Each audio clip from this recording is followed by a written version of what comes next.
Good evening and welcome to Just the News. I'm Faye D'Souza. This is a wrap of all the important things that have happened in the country today in just about 10 minutes. Now, to begin with, there's been a massive shuffling of the Union Cabinet under Prime Minister Modi. Senior ministers resigned today, including the Health Minister, Dr. Harshvardhan, the IT and Law Minister, Ravi Shankar Prasad, Environment Minister Prakash Javadekar, Education Minister Ramesh Pokhriyal, and the Labour Minister Santosh Gangwar. They all submitted their resignations, which came as a massive surprise to people who were watching. 43 new ministers have been inducted into the cabinet, and there was an oath-taking ceremony held at Rashtrapati Bhavan today. Among the new ministers were Jyotiraditya Scindia, Kiran Rijiju, Anurag Thakur, Meenakshi Lekhi, Bhupendra Yadav, who is a fairly trusted hand of Amit Shah within the BJP, Shobha Karanjali of Karnataka, Sunita Duggal, Bharti Pawar, Shantanu Thakur, among many others. There were some key ministers inducted from Gujarat, Uttar Pradesh. These are both states that are going into election next year. There were also a larger number of women and members of the SC community and the OBC communities that were inducted as well. Of course, we have a larger video that we've uploaded on YouTube explaining what all of this might be. On to the other news. The Mathura court yesterday rejected the bail application for Kerala journalist Siddique Kappan, who's been in jail now for 9 months facing UAPA, which is terror accusations. Now, in the bail order, the judge said, considering the seriousness of the evidence, the court did not deem it fit to release the accused on bail. The court also said that during the investigation, incriminating material was recovered from the accused, and he received allegedly foreign funding for damaging the integrity of the country. The court order said the accused said he was a journalist and he was going to Hathras on journalistic work, but the ID card mentioned Tejas News, which was recovered from him at the time of his arrest. Tejas News had been closed since December 2018. It is also found during the investigation that the accused had been working for the PFI and working on the direction of the PFI to instigate communal and caste conflict in India. It is found that he was involved in anti-national activities. Write-ups recovered from his laptop of the accused were found to be provoking communal hatred. The accused is found to be involved in illegal activities on the pretext of journalism, end quote. This is from the order of the court in Mathura. Remember, Siddique Kappan was arrested in October last year when he was travelling by bus to Hathras to, according to him, report on the case in Hathras, the murder and gang rape of the young woman in Hathras. He has been in jail since then. French media watchdog Reporters Without Borders, or RSF, has released a list of 37 heads of state who have cracked down on the freedom of press in their respective countries. Prime Minister Narendra Modi of India finds his name on that list, along with Pakistan Prime Minister Imran Khan, Chinese President Xi Jinping, North Korean leader Kim Jong-un, among others. There are 37 listed by the RSF. The watchdog has labelled these leaders press freedom predators. According to the report, these leaders, and I quote, trample on press freedom by creating a censorship apparatus, jailing journalists arbitrarily, or inciting violence against them when they don't have blood on their hands because they have directly or indirectly pushed for journalists to be murdered, end quote. India is ranked 142 out of 180 countries in the Reporters Without Borders 2021 World Press Freedom Index. 10 major opposition leaders have written to President Ramnath Kovind and directed the central government to take action against those responsible for foisting false cases against Father Stan Swamy, his continued detention in jail and the inhuman treatment he received in jail. The opposition leaders included Congress President Sonia Gandhi, West Bengal Chief Minister Mamata Banerjee, Tamil Nadu Chief Minister M.K. Stalin, Jharkhand Chief Minister Hemant Soren, NCP Chief Sharad Pawar, among many others. The letter read, and I quote, "We are urging your immediate intervention as the President of India to direct your government to act against those responsible for foisting false cases on him, his continued detention in jail and inhuman treatment. They must be held accountable. It is now incumbent on those jailed in the Bhima Koregaon case and other detentures under politically motivated cases misusing draconian laws like UAPA sedition to be released forthwith."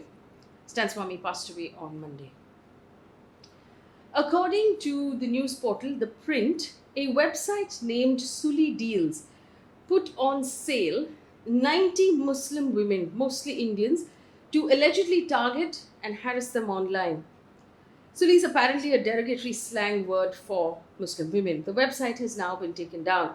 The website described itself as a community driven open source project. It profiled these women journalists, activists, analysts, artists, and researchers and put them up for auction. The owner of the website is still not known. The Delhi Commission for Women has issued notice to the Delhi police to take action. Delhi Commission for Women Chief Swati Maliwal on Twitter said that she's issued notice to the police on this very serious matter of cybercrime, where pictures of several Muslim women were displayed online without their consent, and the term Suli deal of the day was used. FIR should be registered and strong action should be taken, end quote. Veteran actor Dilip Kumar passed away today at Mumbai's Khar Hinduja Hospital at the age of 98. He'd been admitted to the hospital after experiencing breathlessness on the 30th of June. Some of his iconic movies include Mughal-e-Azam, Devdas, Naya Daur, Ganga Jamuna, Ram Aur Sham, and others. Dilip Kumar was honoured with a Padma Bhushan in 1991 and a Padma Vibhushan in 2015.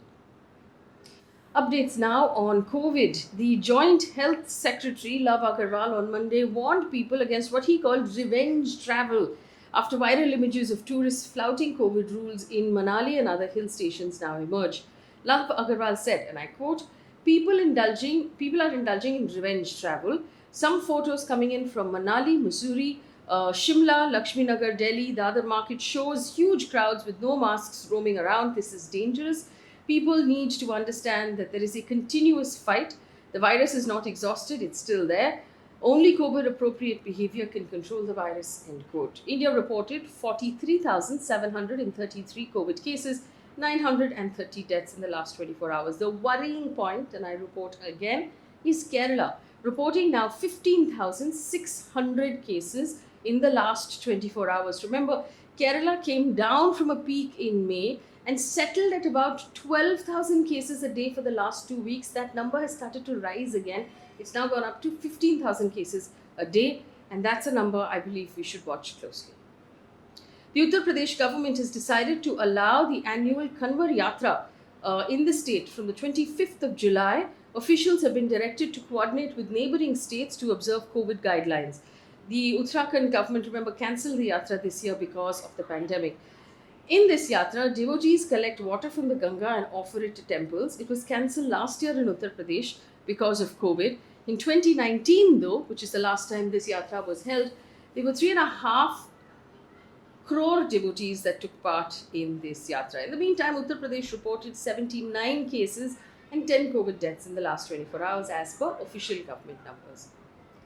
News coming in now from the world of business and economy. Petrol prices have surged for the 36th time in 2 months. This is the 4th hike in the month of July alone.